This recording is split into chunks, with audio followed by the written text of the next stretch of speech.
My son shoved me into the barn wall on Christmas Eve. Then he grabbed my walker, the aluminum one I use when my right knee acts up, and threw it hard into the snow outside the door. It hit the ground with a clang and disappeared into the dark. He turned around, stood over me, and said it quiet and cold, like he was closing a business deal. "Sign the papers, Dad. Don't make this hard." I was on the floor. My ribs hurt where I'd hit the wall, and I could feel the cold coming up through the wood planks. My right knee was already throbbing, and I smiled. I reached into my coat pocket. I'd kept it on all evening, just for this moment, and I pulled out my phone. Kyle went still. I think he expected me to call 911. That's what a scared old man would do. I called Gerald Finch instead.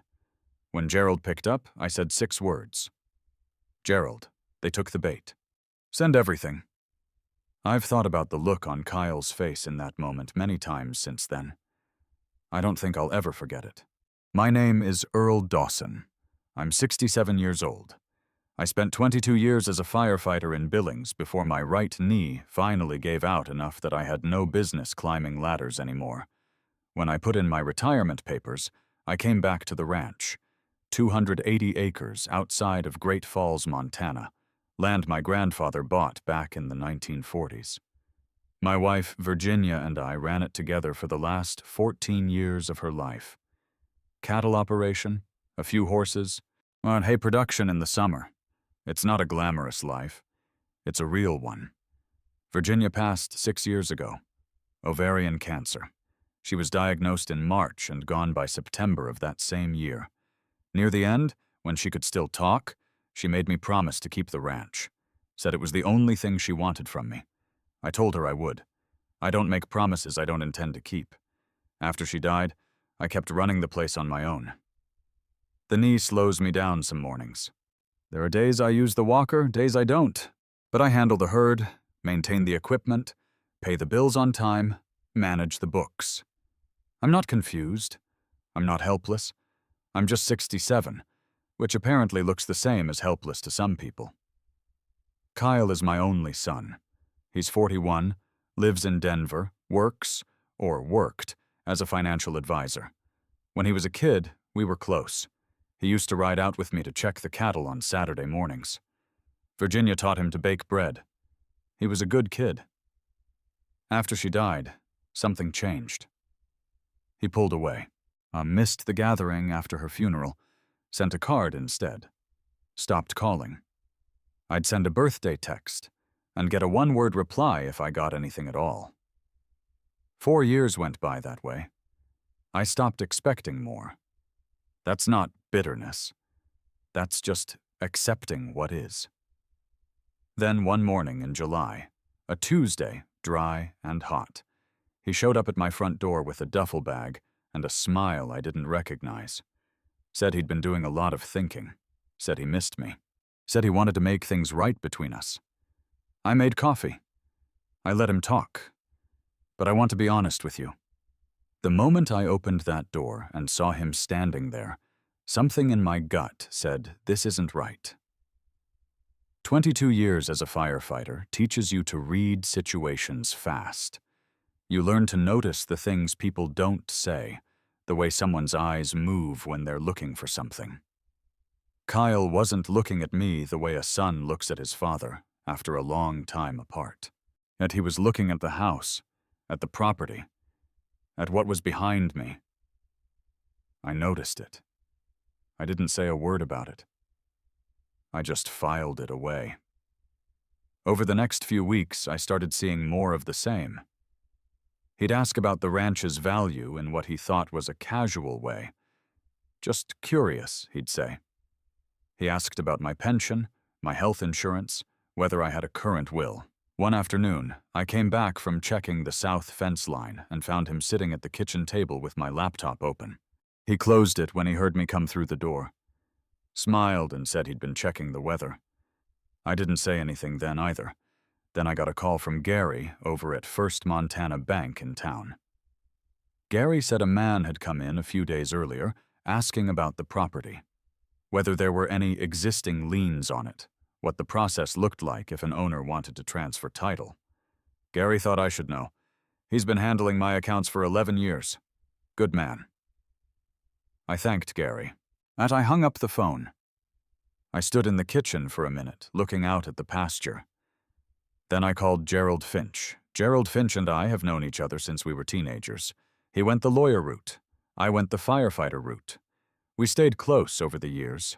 He handled our wills when Virginia and I got married, the property trust after my father died, a boundary dispute with a neighbor back in 2004. Sharp man. Honest man. Doesn't waste words. I drove into Helena and sat across from him in his office. Told him everything. The visit, the questions about the property value, the laptop, the call from Gary at the bank. Gerald listened without interrupting, the way he always does, making notes on a yellow legal pad. When I finished, he set down his pen and said, "What do you want to do, Earl?" I told him I wanted to know for certain what Kyle was planning, and if he was planning what I thought he was planning, and I wanted it documented well enough to hold up in federal court. Gerald didn't blink. He said, "Then let's get you some help." He introduced me to Diane Holloway about a week later. Diane was FBI for 19 years, retired out of the Denver field office, now worked private cases. Her specialty was financial fraud targeting older adults and veterans. She was calm, methodical, and she had seen this exact situation more times than either of us would like to know. She told me Kyle's pattern was textbook. Adult child with financial trouble. Debt, a failing career, bad investments. Starts looking at a parent's assets as the fastest way out. They frame it as concern. They use the parent's age, their health, their isolation, to build a case that the parent can't manage their own affairs. Then they move in for control. Diane had already done some digging by the time we met. Kyle, it turned out, was carrying about $85,000 in losses from a series of bad investment decisions he'd made on his own accounts. Not client accounts, his own money. His financial advisor license was under a compliance review with FinRay. He needed a significant amount of cash, and he needed it without it looking like what it was. The ranch was worth somewhere between $650,000 and $1.4 million, depending on mineral rights negotiations that were still ongoing. To Kyle, it wasn't his father's home, so it was a problem he needed to liquidate. Diane set up 4 hidden cameras inside the house, one near the couch in the living room, one in the kitchen, 2 covering the main hallway and the office area. They looked like phone chargers and a smoke detector. I wouldn't have known they were there if I hadn't watched her install them. Gerald drafted 2 sets of documents. The fake set looked legitimate: power of attorney forms, estate management paperwork, a property transfer document. And the real set transferred everything into an irrevocable trust with my niece, Lorraine Briggs, named as trustee. Lorraine is Virginia's brother's daughter. She's a veterinarian, runs a practice in Bozeman, checks on me most weekends. Never once asked what the ranch was worth. That tells you everything you need to know about a person. My neighbor Phyllis Colton was the last piece. Phyllis is 64, retired schoolteacher. Lives about a half-mile down the road. She's been my neighbor for 25 years. I told her what was happening and asked if she'd be willing to help. She said yes without hesitating and didn't ask for details. Some people are just built that way. The plan was straightforward. I would let Kyle believe he was making progress. I would act tired, a little uncertain, a little more worn down each week. I would let him think the gap was closing, and we would wait for him to make a move that was clear enough, on camera, to hand directly to federal investigators. Diane already had a contact at the federal task force handling elder fraud cases out of the Billings district office. She had briefed them on the situation by early August. We weren't starting from zero when Christmas came around. Kyle moved into the guest room in October. He said he wanted to be around more, help with the ranch, spend some real time together. I said fine. I made up the bed in the guest room, and I kept my mouth shut and my eyes open. He did help around the place. I'll give him that. Fixed the fence along the north pasture, helped me move a load of hay, cooked dinner twice a week. On the surface, it looked like a son reconnecting with his father. That's exactly how he wanted it to look. But small things kept showing up. I'd catch him on his phone out by the barn, walking away when he saw me coming. He started asking more pointed questions, not about the ranch in general, but about specific things, and whether the mineral rights were tied to the deed or separate, whether there were any outstanding loans, what it would take to simplify the estate structure.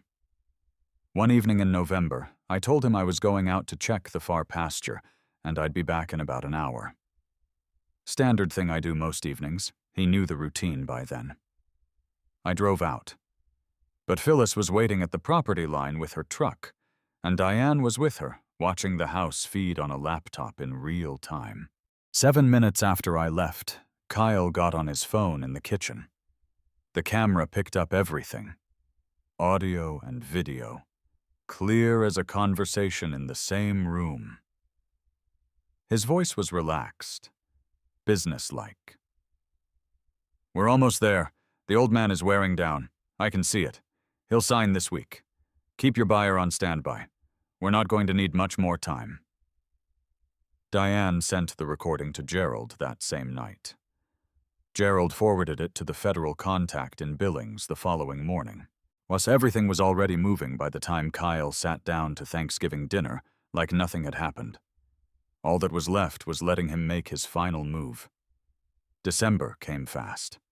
Kyle was still in the guest room, still helping around the ranch, still playing the patient son. But I could feel the pressure building underneath it.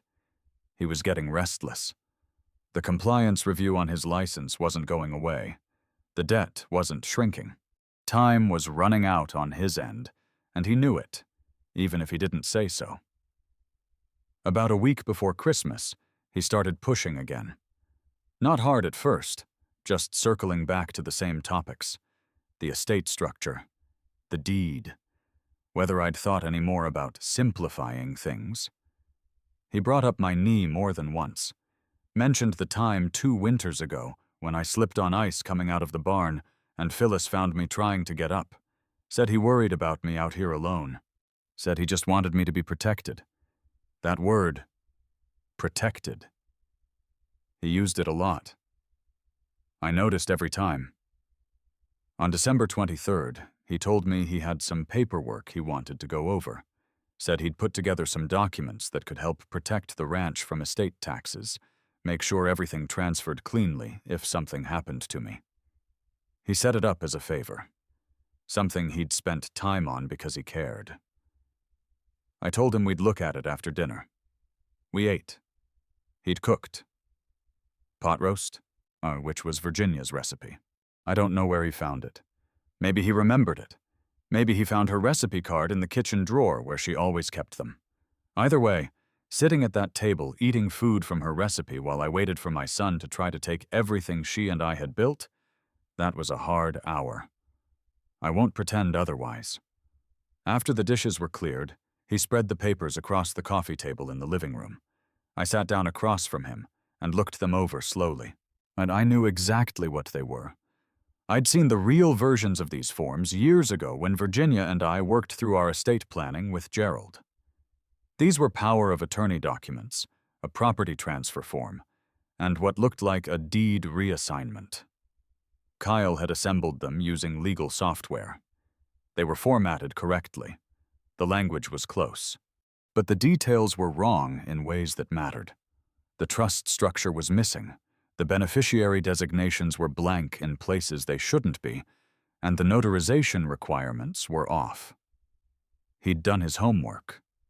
He just hadn't done enough of it. "This just protects you, Dad," he said. "If something happens, if your knee gets worse, if you have a health event, this makes sure the ranch doesn't get tied up in probate. It stays in the family. It stays yours while you're alive." "I'm just the backup." I looked up from the papers. "Let me sleep on it. We can talk in the morning." His jaw tightened, just slightly. I'm flying back to Denver on the 26th. I'd feel a lot better if we handled this before I leave. Kyle, I said in the morning. He stood up. The patience he'd been carrying for 5 months ran out right there in my living room on December 23rd. He walked around the coffee table and got close. Closer than you stand to someone when you're just talking. His voice dropped. Mom's gone, Dad. She's been gone 6 years. Nobody is coming to look out for you. Nobody is going to protect you from yourself. You need to stop being stubborn and let me help you before it's too late. I stood up. My knee hurt. It always hurts in December. I stood up anyway, and I looked at him straight. No, I said. Not tonight. Not without Gerald. What happened next took maybe 10 seconds. He shoved me. Not a push, a shove, 2 hands, hard. And I went back into the wall, knocked a framed photo of Virginia off the shelf, and went down to one knee on the floor. Before I could get up, he grabbed my aluminum walker from where it was leaning against the couch and threw it across the room toward the front door. It hit the door frame with a crack and bounced out into the snow on the porch. He stood over me. His face wasn't angry anymore. That's the part that stays with me. He wasn't yelling, wasn't red in the face. He was calm, resolved. Sign the papers, he said. We're doing this tonight. I was on the floor.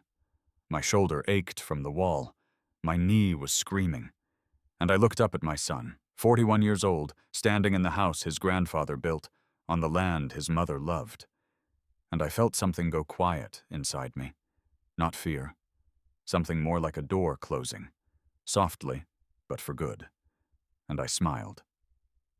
I reached into my coat pocket and pulled out my phone.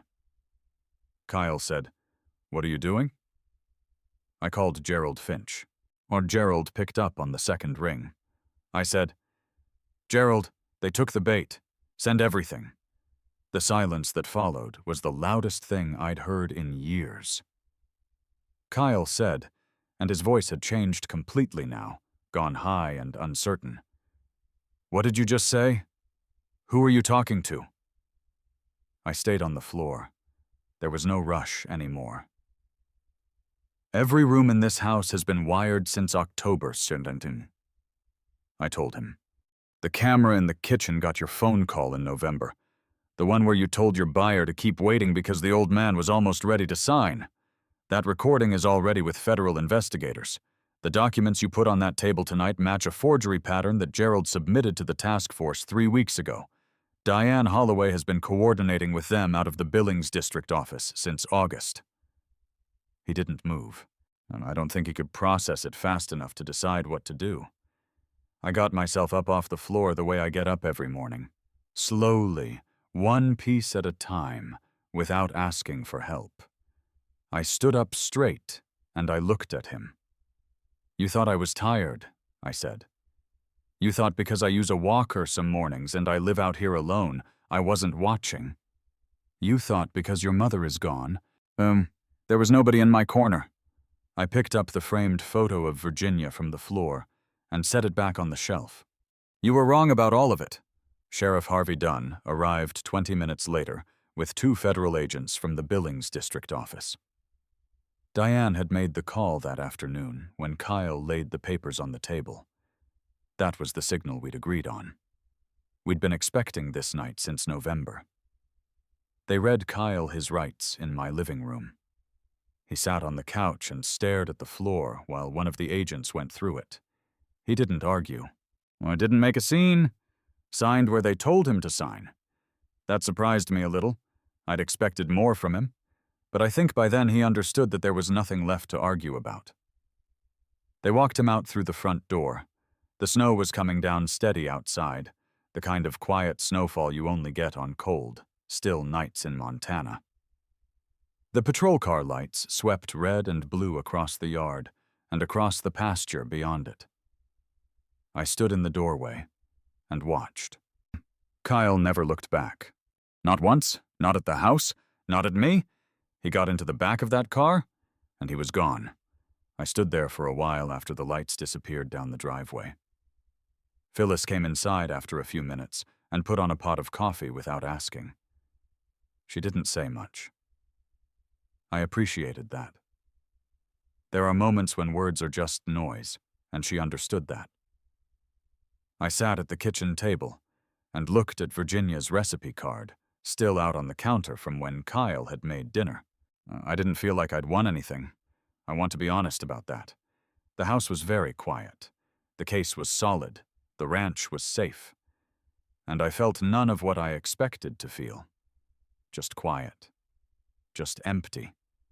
Just the snow coming down outside and the sound of the coffee maker and the understanding that some things, once they break, don't go back together.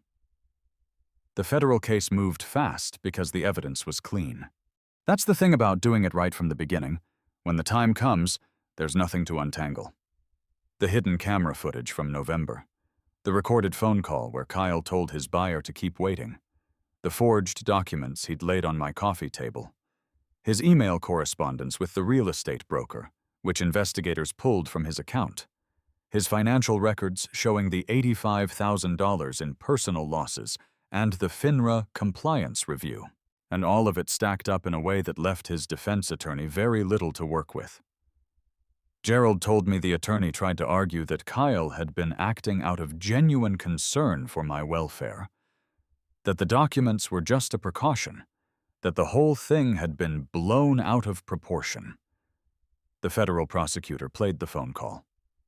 30 seconds of Kyle's voice, relaxed and businesslike, telling someone to keep a buyer on standby because the old man would sign that week. And that was the end of that argument. 4 years in federal prison, loss of his financial advisor license, the FINRA review that had been pending finished him off on that front before the criminal case even closed. The career he'd built in Denver was done. I didn't speak at sentencing. The judge gave me the opportunity, and I declined. I'd said what needed to be said in my living room on Christmas Eve. Anything after that felt like extra. Gerald finalized the irrevocable trust in January. Lorraine Briggs is the trustee. 마음소울소심. When I'm gone, this land goes to her. She already knows every acre of it. She spent summers out here as a kid helping Virginia with the horses, learned to ride on this property, knows which fence lines flood in a wet spring and which pastures hold grass the longest into fall. She'll run it right. Better than I did, probably. The week after the trial wrapped up, I brought Lorraine out to the barn on a Saturday morning. I handed her Sadie's lead rope without saying much. Sadie is a 12-year-old quarter-horse mare, the one Virginia loved most. Virginia used to come out to the barn every single morning, even the last summer when she was sick, just to brush Sadie down and talk to her. After Virginia died, I kept that routine going. Felt like keeping a small piece of her close. Lorraine took the lead rope and didn't say anything for a moment. Then she put her hand on Sadie's nose and said, "I'll take good care of her, Uncle Earl." That was enough. Was Kyle writes sometimes from the federal facility outside of Pueblo. The first few letters were apologetic, long, careful, explaining how much pressure he'd been under, how he hadn't been thinking straight, how he knew now that what he'd done was wrong. Then a few months in the letters turned angry, like I was the one who had done something to him, then apologetic again. I haven't written back. Gerald advised against it for legal reasons, and that's part of it. But the honest answer is, I don't know what I'd say. I've started letters twice, and stopped both times before the first paragraph was finished. Some things don't have the right words yet. Maybe they never will. Phyllis comes by for coffee every Thursday morning. We sit at the kitchen table and talk about nothing in particular. Her garden, the weather, what's happening in town. It's a small thing. It matters more than I expected it to. Lorraine stops in most weekends. Sometimes she brings food. Sometimes we just walk the property together, check on the herd, talk about what needs doing before spring. She asked me once, a few months after the trial, whether I regretted how things went, whether I wished I'd handled it differently. I thought about it for a while before I answered. I don't regret building the case. Virginia made me promise to protect this place, and I meant it when I said I would.